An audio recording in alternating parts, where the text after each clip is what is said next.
Allahu Akbar. Sekarang kecoh apa pula ni? Negeri-negeri Perikatan Nasional tiba-tiba nak buat sambutan kemerdekaan tema yang berlainan dengan Kerajaan Perpaduan Madani ini. Apa kisah sebenarnya? InsyaAllah kita akan sembang tentang hal ini dalam video ini. Kita intro dulu.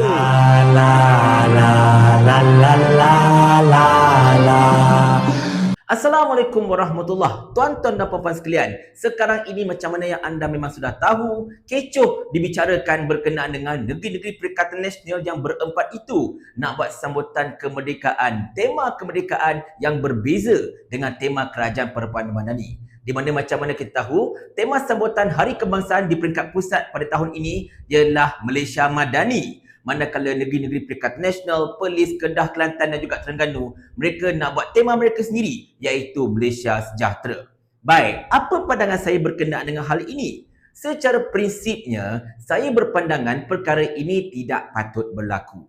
Dengan betul-betul, saya kata benda ini tidak patut berlaku kerana ketidakseragaman antara pusat dan negeri ini akan membawa satu konotasi yang agak berbeza sebenarnya, di mana melihat betapa tidak ada satu kesepakatan, tidak ada satu perpaduan antara kerajaan pusat dan juga kerajaan negeri, dan ini membawa satu vibe yang kurang cantik lah kepada rakyat. Tetapi tuan-tuan dan puan-puan sekalian, saya harus berlaku adil juga kepada geng-geng Perikatan Nasional. Selepas membaca hujahan-hujahan dan juga alasan-alasan mereka, saya memahami mengapakah mereka tidak mahu untuk menggunakan tema pusat untuk sambutan kemerdekaan peringkat negeri. Sebab mereka beranggapan, dan benda itu ada juga asasnya, Malaysia Madani ini iaitu tema sambutan Hari Kebangsaan tahun ini lebih politikal dan sudah dijadikan sebagai satu alat politikal.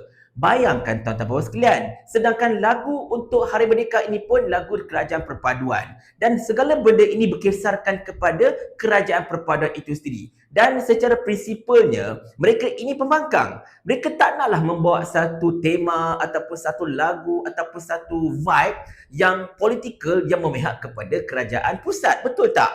Jadi kita faham kenapa mereka buat macam tu. Dan sebelum ada anak-anak papa yang nak hentam Perikatan Nasional kata kita tak patriotik lah, kita ini mengada-ngada dan sebagainya, tolong ingat, pada satu ketika dahulu, negeri-negeri Pakatan Rakyat, masa itu ada Selangor, Pulau Pinang dan juga Kelantan. Mereka juga bersepakat untuk mengadakan satu tema Hari Kebangsaan yang berbeza dengan zaman Najib, juga atas alasan yang sama. Dan kalau anda kata, oh memanglah Perikatan Rakyat masa itu buat macam tu kurang ajar sebab ada PAS di dalamnya. Pada tahun lepas je tuan-tuan puan sekalian, negeri Selangor bawah Amiruddin Syari telah mengadakan satu tema tersendiri untuk negeri Selangor, iaitu Kita Selangor. Tidak ikut tema keluarga bahagia Datuk Seri Ismail Sabri. Nampak tak dekat situ tuan-tuan puan sekalian? Jadi janganlah kita menjadi seperti menepuk air di dalam dulang, terpecik ke muka sendiri. Paku dulang, paku sepih, mengata orang, korang yang lebih masalahnya, betul tak?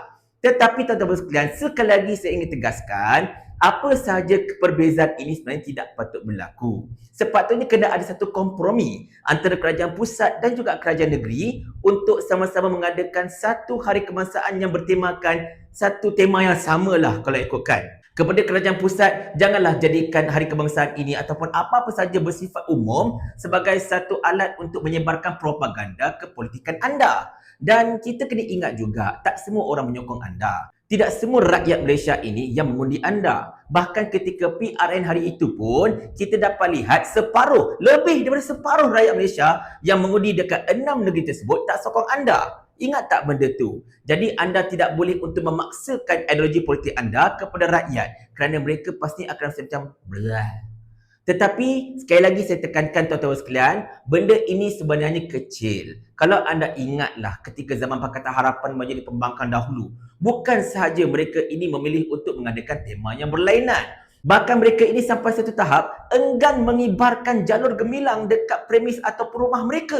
Nampak tak? Sebab konon-kononnya mereka kata, oh kami membantah kerajaan pada ketika ini, kami tak nak kibarkan bendera. Nampak tak benda tu? Dan juga jangan dilupakan, sampai satu tahap ada pihak-pihak yang tidak bertanggungjawab siap menterbalikkan jalur gemilang kita dikibarkan secara terbalik. Itu jauh lebih biadab berbanding dengan mengadakan sambutan Hari Kebangsaan dengan tema yang berbeza. Nampak tak dekat situ? Dan sebelum saya menutup video ini, Bagi saya lah juga kan, daripada anda dok kecohkan tentang negeri tak sama dengan pusat dan sebagainya, kena kita cakap dekat pusat juga. Jangan beza-bezakan negeri pembangkang. Syed Saddiq Abdul Rahman banyak kali menyatakan peruntukan untuk ahli-ahli parlimen pembangkang tidak diberikan sama sekali. Bukan saya kata, Syed Saddiq yang kata. Anda nak negeri-negeri pembangkang ini, ahli-ahli parlimen pembangkang sebagai contohnya, untuk bersekali dengan anda dalam apa je event dan sebagainya. Tetapi anda sendiri pun tidak berlaku adil pada mereka. Peruntukan pun tak nak bagi. Apa cerita?